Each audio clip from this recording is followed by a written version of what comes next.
ಪ್ರಕೃತಿಯ ರಮ್ಯ ತಾಣ ಪಟ್ಲಬೆಟ್ಟಕ್ಕೆ ಪ್ರವಾಸಿಗರಿಗೆ ನಿಷೇಧ. ಸ್ಥಳೀಯರು ಹಾಗೂ ಪ್ರವಾಸಿಗರ ಮಧ್ಯೆ ನಡೆಯುತ್ತಿತ್ತು ಜಗಳ.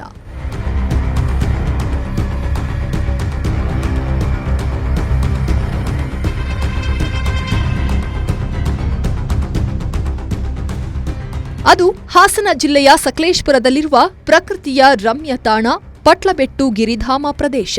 ಈ ಪಟ್ಲಬೆಟ್ಟುವಿನ ಪ್ರಕೃತಿ ಸೌಂದರ್ಯವನ್ನು ಸವಿಯೋದಕ್ಕೆ ಪ್ರವಾಸಿಗರು ಹೆಚ್ಚಿನ ಸಂಖ್ಯೆಯಲ್ಲಿ ಭೇಟಿ ಕೊಡ್ತಾನೆ ಇರ್ತಾರೆ. ಇನ್ನು ಒಂದು ಊರಿನ ಪ್ರವಾಸಿ ತಾಣವೆಂದರೆ ಅಲ್ಲೊಂದಷ್ಟು ವ್ಯಾಪಾರ ವಹಿವಾಟುಗಳು ಜೋರಾಗಿಯೇ ಇರುತ್ತೆ. ಅಂಗಡಿ ಮುಂಗಟ್ಟುಗಳಿಂದ ಹಿಡಿದು ವಾಹನ ಮಾಲೀಕರಿಗೂ ಒಂದಿಷ್ಟು ದುಡ್ಡು ಕಾಸು ಓಡಾಡುತ್ತೆ. ಹಾಗೆ ಪ್ರವಾಸಿಗರು ಹಾಗೂ ಅಲ್ಲಿಯ ಸ್ಥಳೀಯರ ಮಧ್ಯೆ ಆವಾಗವಾಗ ಮಾತಿನ ಚಕಮಕಿಗಳು ಕೂಡ ನಡೆಯುವುದು ಸರ್ವೇ ಸಾಮಾನ್ಯ. ಕೆಲವೊಮ್ಮೆ ಈ ಮಾತಿನ ಚಕಮಕಿಗಳು ಅತಿರೇಕಕ್ಕೆ ಹೋಗುವುದು ಉಂಟು. ಇದೀಗ ಇಂತಹದ್ದೇ ಒಂದು ಘಟನೆ ಸಕಲೇಶಪುರದ ಪಟ್ಲಬೆಟ್ಟು ಪ್ರವಾಸಿ ತಾಣದಲ್ಲಿ ನಡೆದಿತ್ತು. ಇತ್ತೀಚೆಗೆ ದಕ್ಷಿಣ ಕನ್ನಡ ಜಿಲ್ಲೆಯ ಮಂಗಳೂರಿನ ಭುವಿತ್ ಪೂಜಾರಿ ಹಾಗೂ ಸಂಗಡಿಗರು ತಮ್ಮ ಬೈಕ್ಗಳಲ್ಲಿ ಪಟ್ಲಬೆಟ್ಟಕ್ಕೆ ಹೋಗಿದ್ರು. ಈ ಸಂದರ್ಭದಲ್ಲಿ ಅಲ್ಲಿಯ ರಮ್ಯ ತಾಣದ ಸವಿಯನ್ನು ಸವಿದು ಹಿಂತಿರುಗಿ ಬರುವಾಗ ಅಲ್ಲಿನ ಬಾಡಿಗೆ ಜೀಪುಗಳ ಚಾಲಕರು ಹಾಗೂ ಮಾಲೀಕರು ಈ ಯುವಕರನ್ನ ಅಡ್ಡಗಟ್ಟಿ ಹಲ್ಲೆ ಮಾಡಿದ್ದಾರೆ ನೋಡಿ. ನಿಮ್ಮನ್ನ ಬೈಕ್ಗಳಲ್ಲಿ ಹೋಗಬೇಡಿ ಅಂದ್ರೂ ಯಾಕೆ ಹೋದ್ರಿ? ಅಲ್ಲಿಗೆ ಬಾಡಿಗೆ ಜೀಪಿನಲ್ಲೇ ಹೋಗಬೇಕು, ಹೊರಗಿನ ವಾಹನಗಳನ್ನು ಅಲ್ಲಿಗೆ ಹೋಗೋದಕ್ಕೆ ಬಿಡೋದಿಲ್ಲ ಎಂದು ಬೈಕ್ ಸವಾರರ ಜೊತೆ ಮಾತಿನ ಚಕಮಕಿ ನಡೆಸಿದ್ದಾರೆ. ನಮ್ಮದೇ ಸ್ವಂತ ವಾಹನಗಳಿರೋವಾಗ ನಾವ್ಯಾಕೆ ನಿಮ್ಮ ವಾಹನ ಬಳಸಬೇಕು ಅಂತ ಬೈಕ್ ಸವಾರರು ಪ್ರಶ್ನೆ ಮಾಡಿದ್ದಾರೆ. ಈ ಸಂದರ್ಭದಲ್ಲಿ ಎರಡೂ ತಂಡಗಳ ಮಧ್ಯೆ ಮಾತಿಗೆ ಮಾತು ಬೆಳೆದು ಏಕಾಏಕಿ ಬೈಕ್ ಸವಾರ ಭುವಿತ್ ಪೂಜಾರಿ ಎಂಬುವರ ಮೇಲೆ ಹಲ್ಲೆ ನಡೆಸಿದ್ದಾರೆ. ಈ ಹಿನ್ನೆಲೆ ಗಾಯಾಳು ಭುವಿತ್ ಪೂಜಾರಿ ನೀಡಿದ ದೂರಿನ ಆಧಾರದಲ್ಲಿ ತನ್ನ ಮೇಲೆ ಹಲ್ಲೆ ನಡೆಸಿದ ಗಗನ್, ಕಿರಣ್, ನಿಶಾಂತ್, ಮದನ್ ಎಂಬುವರ ಮೇಲೆ ಯಸಳೂರು ಪೊಲೀಸ್ ಠಾಣೆಯಲ್ಲಿ ಪ್ರಕರಣ ದಾಖಲಾಗಿತ್ತು. ಗ್ರಾಮಸ್ಥರು ಹೇಳುವ ಪ್ರಕಾರ ಪ್ರವಾಸಿಗರು ಮತ್ತು ಸ್ಥಳೀಯ ವಾಹನ ಚಾಲಕರ ನಡುವೆ ಜಗಳ ಸಾಮಾನ್ಯವಾಗಿದೆ.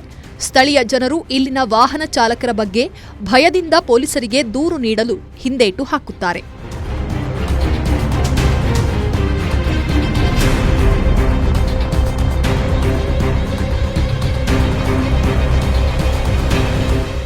ಇನ್ನು ಈ ಪ್ರಕರಣ ಸಾಮಾಜಿಕ ಜಾಲತಾಣದಲ್ಲಿ ಸಿಕ್ಕಾಪಟ್ಟೆ ಸದ್ದು ಮಾಡಿತ್ತು. ಒಂದಷ್ಟು ಜನ ಬೈಕ್ ಸವಾರರ ಪರವಾಗಿಯೇ ತಮ್ಮ ಅಭಿಪ್ರಾಯವನ್ನು ತಿಳಿಸಿದ್ದರು. ಒಂದೆಡೆ ಅಲ್ಲಿಯ ಸ್ಥಳೀಯರೊಬ್ಬರು ಹೇಳುವ ಪ್ರಕಾರ ಪ್ರವಾಸಿಗರು ಪಟ್ಲಬೆಟ್ಟು ಗಿರಿಧಾಮದವರೆಗೂ ವಾಹನಗಳನ್ನು ಕೊಂಡೊಯ್ದು ಗಿರಿಧಾಮದಲ್ಲಿ ಮನಸೋ ಇಚ್ಛೆ ವಾಹನಗಳನ್ನು ಚಲಾಯಿಸಿ ಅಲ್ಲಿನ ಸೌಂದರ್ಯವನ್ನು ಹಾಳುಗೆಡವುತ್ತಿದ್ದಾರೆ ಎಂದು ಪ್ರವಾಸಿಗರ ಉದ್ದಟತನದ ಬಗ್ಗೆ ಆರೋಪ ಕೂಡ ಮಾಡಿದ್ದಾರೆ. ಇವರು ಹೇಳೋದ್ರಲ್ಲೂ ತಪ್ಪಿಲ್ಲ ಬಿಡಿ. ಇವತ್ತು ನಮ್ಮ ದೇಶದಲ್ಲಿರುವ ಪ್ರಕೃತಿ ಸೌಂದರ್ಯ ಇನ್ನೆಲ್ಲೂ ಕಾಣೋಕೆ ಸಿಗದು. ಇಲ್ಲಿಯ ಪ್ರಕೃತಿ ಸೌಂದರ್ಯದ ಸೊಬಗನ್ನು ಸವಿಯೋದಕ್ಕೆ ವಿದೇಶಿಯನ್ನರು ಕೂಡ ಆಗಮಿಸುತ್ತಾರೆ. ಆದರೆ ವಿಪರ್ಯಾಸ ಏನಂದ್ರೆ ಇವತ್ತು ಅದೆಷ್ಟೋ ಪ್ರವಾಸಿ ತಾಣಗಳು ತನ್ನ ಮೂಲ ಸ್ವರೂಪವನ್ನೇ ಕಳೆದುಕೊಂಡಿದೆ. ಇದಕ್ಕೆ ಮುಖ್ಯ ಕಾರಣ ಪ್ರವಾಸಿಗರು. ಹೌದು, ಇವತ್ತು ಪ್ರವಾಸಿ ತಾಣಗಳಲ್ಲಿ ಪ್ರವಾಸಿಗರ ಒಂದಷ್ಟು ಉದ್ದಟತನಗಳು, ಅತಿರೇಕತನದಿಂದಲೇ ಪ್ರವಾಸಿ ತಾಣಗಳು ತನ್ನ ಸೌಂದರ್ಯವನ್ನು ಕಳೆದುಕೊಂಡು ಬರಡಾಗಿದೆ ಅಂತಾನೆ ಹೇಳಬಹುದು. ಪ್ರವಾಸಿಗರು ತಿಂದುಂಡು ಬಿಸಾಕಿದ ಪ್ಲಾಸ್ಟಿಕ್ ಹಾವಳಿಗಳು ಹೇಳತೀರದು. ಇನ್ನು ಕೆಲವೊಂದು ಪ್ರವಾಸಿ ತಾಣಗಳಲ್ಲಿ ಮೋಜು ಮಸ್ತಿ ಮಾಡೋದಕ್ಕೆ ಅಂತಾನೆ ಹೋಗುವ ಕುಡುಕರ ಹಾವಳಿಯಂತೂ ಮಿತಿಮೀರಿದೆ. ನಮ್ಮ ದೇಶದ ಅದೆಷ್ಟೋ ಪ್ರವಾಸಿ ತಾಣಗಳು ಇಂದು ತನ್ನ ಮೂಲ ಸ್ವರೂಪವನ್ನು ಕಳೆದುಕೊಳ್ಳುವುದಕ್ಕೆ ಮೂಲ ಕಾರಣ ಈ ಪ್ರವಾಸಿಗರು ಅಂದರೆ ತಪ್ಪೇನಿಲ್ಲ ಬಿಡಿ.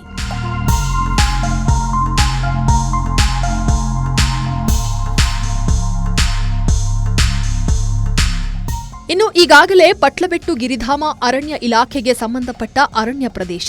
ಅರಣ್ಯ ಇಲಾಖೆಗೆ ಸಂಬಂಧಿಸಿದ ಪ್ರದೇಶದಲ್ಲಿ ಅರಣ್ಯ ಇಲಾಖೆಯ ವಾಹನಗಳನ್ನು ಬಿಟ್ಟರೆ ಯಾವುದೇ ಖಾಸಗಿ ವಾಹನಗಳಿಗೆ ಪ್ರವೇಶ ಇರೋದಿಲ್ಲ. ಆದರೂ ಪಟ್ಲಬೆಟ್ಟುವಿನಲ್ಲಿ ಮಾತ್ರ ಇದ್ಯಾವ ನಿಯಮಗಳು ಫಾಲೋ ಆಗ್ತಿರಲಿಲ್ಲ. ಪ್ರವಾಸಿಗರ ವಾಹನಗಳು ಪಟ್ಲಬೆಟ್ಟು ಗಿರಿಧಾಮಕ್ಕೆ ಹೋಗ್ತಾ ಇತ್ತು. ಇದರೆಡೆಯಲ್ಲಿ ಪಟ್ಲಬೆಟ್ಟುವಿನ ಸ್ಥಳೀಯ ಜೀಪುಗಳು ಪಟ್ಲಬೆಟ್ಟು ಗಿರಿಧಾಮಕ್ಕೆ ಪ್ರವಾಸಿಗರನ್ನು ಹೊತ್ತೊಯ್ಯುತ್ತಿತ್ತು. ಇದರಿಂದ ಈ ಜೀಪಿನ ವಾಹನ ಚಾಲಕರಿಗೂ ಉತ್ತಮ ಆದಾಯ ಕೈ ಸೇರುತ್ತಿತ್ತು. ಈ ವಿಚಾರವಾಗಿಯೇ ಪಟ್ಲಬೆಟ್ಟು ಗಿರಿಧಾಮಕ್ಕೆ ಬೈಕರ್ಸ್ ಬಂದಾಗ ಕೂಡ ಅವರನ್ನು ತಡೆದು ನಮ್ಮ ವಾಹನದಲ್ಲಿಯೇ ಗಿರಿಧಾಮಕ್ಕೆ ಹೋಗಬೇಕೆಂದು ಕಂಡೀಷನ್ ಬೇರೆ ಹಾಕಿದ್ದರು.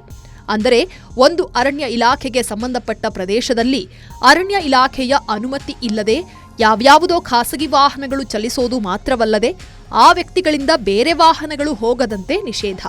ಅಂದ್ರೆ ಸರ್ಕಾರಕ್ಕೆ ಸಂಬಂಧಿಸಿದ ಇಲಾಖೆಯಲ್ಲಿ ಖಾಸಗಿ ವ್ಯಕ್ತಿಗಳ ದಬ್ಬಾಳಿಕೆ. ಈ ದಬ್ಬಾಳಿಕೆಯಿಂದಲೇ ಮೊನ್ನೆ ಬೈಕರ್ಸ್ ಮೇಲೆ ನಡೆದ ಪ್ರಕರಣ ಹಲ್ಲೆಯ ಮಟ್ಟಕ್ಕೆ ಬಂದು ನಿಂತಿದೆ ನೋಡಿ.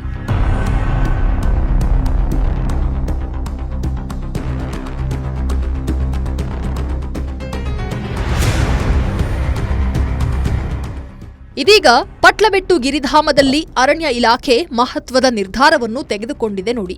ಊರು ಕೊಳ್ಳೆ ಹೊಡೆದ ಮೇಲೆ ಕೋಟೆ ಬಾಗಿಲು ಹಾಕಿಕೊಂಡಂತೆ ಇದೀಗ ಪಟ್ಲಬೆಟ್ಟು ಗಿರಿಧಾಮಕ್ಕೆ ಪ್ರವಾಸಿಗರಿಗೆ ನಿಷೇಧ ಹೇರಲಾಗಿದೆಯಂತೆ. ಪ್ರವಾಸಿಗರು ಖಾಸಗಿ ವಾಹನಗಳನ್ನು ಬೆಟ್ಟಕ್ಕೆ ಕೊಂಡೊಯ್ಯುತ್ತಿದ್ದ ವೇಳೆ ಸ್ಥಳೀಯ ವಾಹನಗಳ ಚಾಲಕರು ಹಲ್ಲೆ ನಡೆಸಿದ ಹಿನ್ನೆಲೆಯಲ್ಲಿ ಅರಣ್ಯ ಇಲಾಖೆ ಹಾಸನ ಜಿಲ್ಲೆಯ ಸಕಲೇಶಪುರ ತಾಲೂಕಿನ ಪಟ್ಲಬೆಟ್ಟಕ್ಕೆ ಪ್ರವಾಸಿಗರ ಪ್ರವೇಶವನ್ನು ನಿಷೇಧಿಸಿದೆ. ಸ್ಥಳೀಯರು ಮತ್ತು ಪ್ರವಾಸಿಗರ ನಡುವೆ ಆಗಾಗ ನಡೆಯುತ್ತಿದ್ದ ಜಗಳಕ್ಕೆ ಕಡಿವಾಣ ಹಾಕಿ ಪ್ರಕೃತಿಯನ್ನು ರಕ್ಷಿಸಲು ಇಲಾಖೆ ಇದೀಗ ಕಾರ್ಯತಂತ್ರ ರೂಪಿಸಿದೆ. ಪಟ್ಲಬೆಟ್ಟವು ಸಕಲೇಶಪುರ ಪಟ್ಟಣದಿಂದ 40 ಕಿಲೋಮೀಟರ್ ದೂರದಲ್ಲಿದೆ. ಅರಣ್ಯ ಇಲಾಖೆಯ ಉಪ ಸಂರಕ್ಷಣಾಧಿಕಾರಿ ಸೌರಭ್ ಕುಮಾರ್ ಈ ಬಗ್ಗೆ ಮಾಹಿತಿ ನೀಡಿ, ಪ್ರವಾಸೋದ್ಯಮ ಮತ್ತು ಅರಣ್ಯ ಇಲಾಖೆಗಳು ಜಂಟಿ ಸಮೀಕ್ಷೆ ನಡೆಸಿ ಪ್ರವಾಸಿಗರ ಹಿತದೃಷ್ಟಿಯಿಂದ ಮಾರ್ಗಸೂಚಿಗಳನ್ನು ರೂಪಿಸಲು ಇಲಾಖೆ ಯೋಜಿಸುತ್ತಿದೆ. ಭವಿಷ್ಯದಲ್ಲಿ ಇಲ್ಲಿಗೆ ಭೇಟಿ ನೀಡುವ ಪ್ರವಾಸಿಗರಿಗೆ ಆನ್ಲೈನ್ ಬುಕಿಂಗ್ ಸೌಲಭ್ಯ ಕಲ್ಪಿಸಲು ಅರಣ್ಯ ಇಲಾಖೆ ಚಿಂತನೆ ಕೂಡ ನಡೆಸಿದೆಯಂತೆ.